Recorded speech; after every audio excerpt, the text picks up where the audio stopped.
යශීස් bank සලාන් එකට මං ආව සාදරයෙන් පිළිගන්නවා. ඉතින් දන්නවා ඇතිනේ මේ සලාන් එකේ මොනවද වෙන්නේ කියලා. ඉතින් මේකේ වෙන්නේ මම මගේ බෑන්ක් එක එහෙම නැත්නම් ෆ්‍රින්ජ් එක තනියම ට්‍රිම් කරගන්න එක.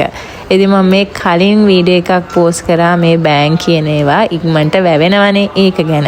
ඉතින් බැලුවාම තේරෙන්නේ කමෙන්ට්ස් වීඩියෝ එකේ ගොඩක් කට්ටියට ඒගොල්ලෝගේ බෑන්ක් එක ඉක්මනට වැවිලා කියලා. ඉතින් ඒකයි මම හැමතිස්සම කියන්නේ ඔයාලට බය නැතුව බෑන්ක් එකක් කපන්න කියලා. මොකද මේක ඔයාට කැතයි කියලා හිතුනොත් වවා ගන්න පුළුවන්. ඒකයි මම කිව්වේ ඕන එක්කෙනෙක්ට රිස්ක් එකක් කරාම මේ විදිහට ෆ්‍රින්ජ් එකක් කපන්න කියලා. ඉතින් මම අන්තිමට මගේ මේ ෆ්‍රින්ජ් එක ට්‍රිම් කරේ නොවැම්බර් 18.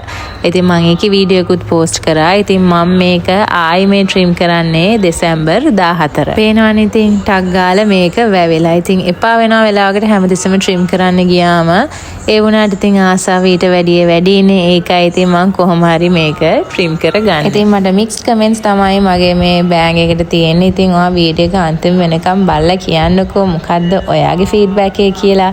මම මේ බෑග් එක කන්ටිනියු කරන්න ඕනද නැත්නම් වවන්න ඕනද කියලා. ඉතින් මගේ මේ හෙයා සෙටින් එක හෙයා කට් එක මම දන්නේ මම මේ විදිහට කර්ල් සෙට් කරන එක මම හැමතිස්සෙම කරන එකක් නෙමෙයි.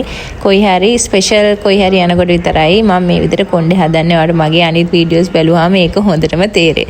අනිත් වෙලාවට මම මගේ කොණ්ඩේ කොහොමද තියන් ඉන්නේ කියලා.